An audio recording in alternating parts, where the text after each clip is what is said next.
Please be quiet. I need to think, and you need to listen.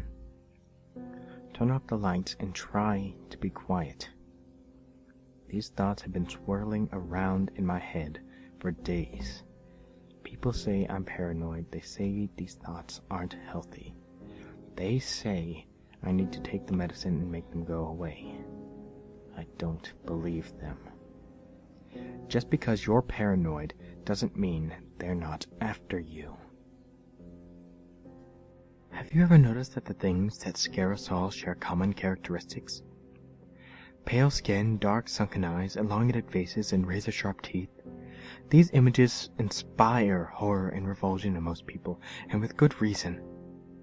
The characteristics shared by these faces are imprinted in the human mind, and we are instinctively terrified by them. The question you have to ask yourself is this: what happened long ago and deep in the past that could affect the entire human race so much as to permanently cause us to be terrified by pale beings with dark sunken eyes, elongated faces, and razor-sharp teeth?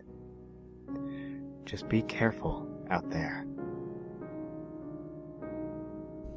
You know how sometimes you hear a friend or loved one call your name and you turn around only to find that no one's there? The same thing can happen when you see someone on the street. They look like someone you know, but for some reason you know it isn't them. They want you to think that they are who you think they are, but that's the only way that they can get to you. You've heard the voices calling to you. Pay attention to the voices of your loved ones and learn to recognize them. Remember the last time you spoke to your mom and she seemed a little strange? Well, there's a reason for that. They have to practice first. One night I picked up a hitchhiker. He seemed alright when he got into my car, but he didn't say a word. I turned on the radio to cover the awkwardness, but he hurriedly turned it off. There's a panicked look in his eyes. They hide the voices that way, he said. I figured he was just a drunk, and I dropped him off at his house to sleep it off. Ever since then, whenever we turn on the radio, I hear a noise. It sounds like thousands of voices whispering in unison. If you listen closely, you can hear them say horrible, unspeakable things. So please, don't turn on the radio. They hide the voices that way. The most likely place for a person to disappear is a parking lot, especially at a retail store or amusement parks.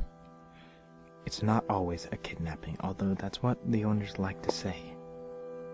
The truth is, many parking lots are built over old cemeteries. The owners buy the property and move the graves, but they always miss a few. Those few try to get out and find company again, but the asphalt's usually too thick. Sometimes, though, they get through and the people disappear. The lot owners then pave over the hole and forget about it. So next time you're going through a parking lot late at night, trying to find your car, mind the potholes and don't listen to the person in the black suit who asks for help. Remember, they bury the dead in black suits. Next time you take a bath, place your head under the water and close your eyes. You don't have to submerge your mouth or nose, just enough to where your ears and eyes are under. Listen closely. Do you hear the noise? It sounds like wet footsteps. That's the sound of the drowned dead walking. Do you see the water playing tricks with the shadows? That's them coming to welcome a new member to their ranks. Remember how I said not to put your nose and mouth under? That's important.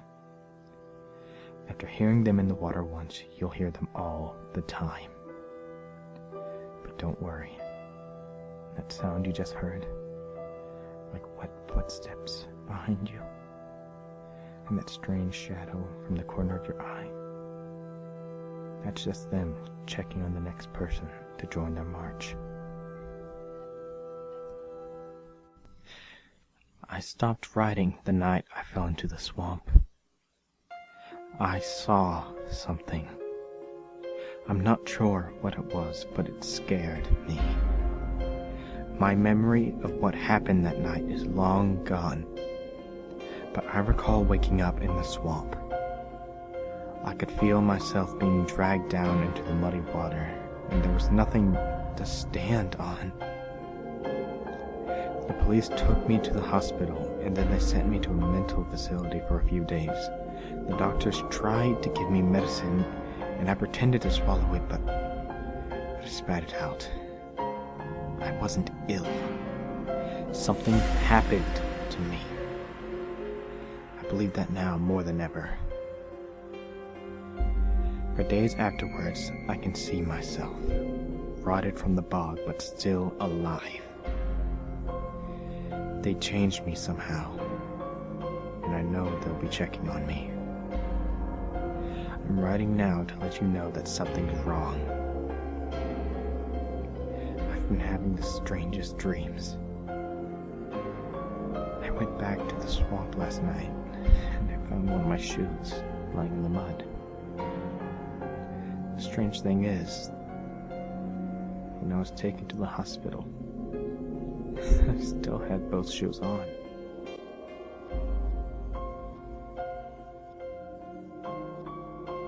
You know how every year you blow out another candle on the birthday cake to symbolize another year's passing? Let's think about what that really means for just a moment. Fire represents life, and each year you snuff out another candle just for tradition. Every year you grow a little bit older, and every year you blow out another candle in your life. All those people you love are dying before you. Well, let's just say life is like a candle in the wind. So next time you get a year older, close your eyes, make a wish, and snuff out the flame. I love the sound the wind makes when it blows really hard and makes a sound at the window. It's the distinctive sound of the windows rattling as a heavy gust of wind blows against your house at night. It sounds as if the place is about to blow apart, but for some reason, it's just so comforting. There's usually a moan, a low, deep, mournful moan that accompanies the rattling. I used to think it was the wind. Ever since last night, my shutters stay closed and my curtains cover the windows. Last night, I saw what it was. I heard a mournful cry in the window rattling late last night. I was awake and just happened to look out. It was me. Not a reflection, but my corpse, come to take me. Next time you hear that haunting sound at night, don't look out. Just count yourself lucky death couldn't get in that night.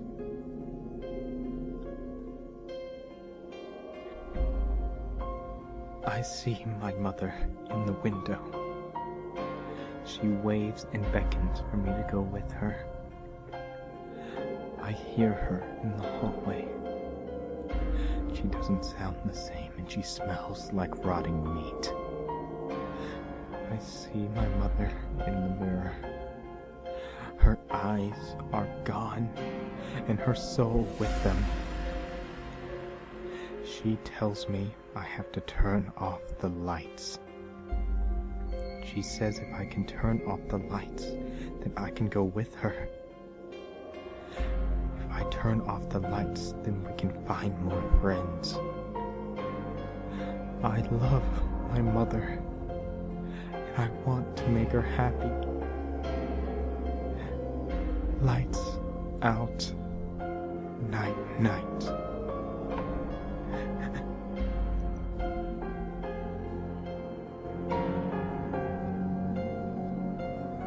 I can see you through the window. I'm standing in the reflection. Can you hear me whispering in the hallway? Does my voice sound strange?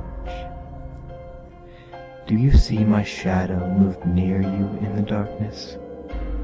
I want to make more friends, and Mommy longs for company too.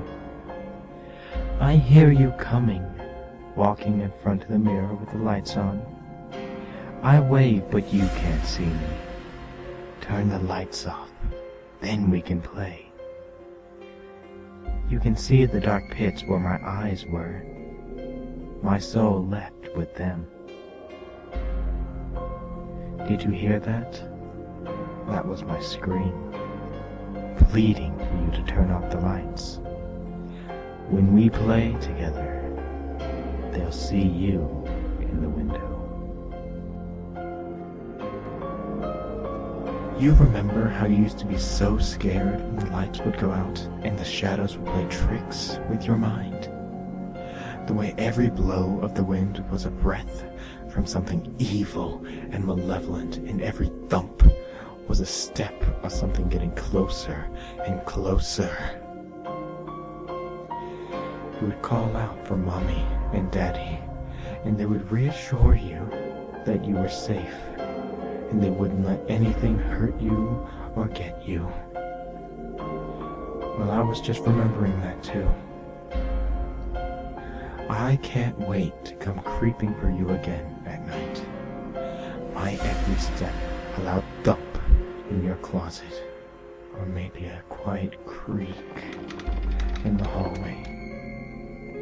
My breathing loud and labored like an angry wind blowing through the dead trees.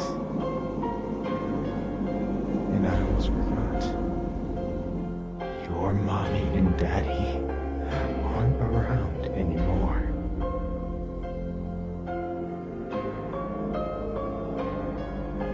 Do you hear noises when things should be silent? If so, do you hear a high-pitched whine when there's nothing making the noise? When you're hearing that, do you feel like something is standing over you, observing? If you answered yes to any of these, you are experiencing what we are trying to keep secret. We'll be around tonight to take care of that. For those of you who answered no, well, you still answered the questions. Better to be safe than sorry.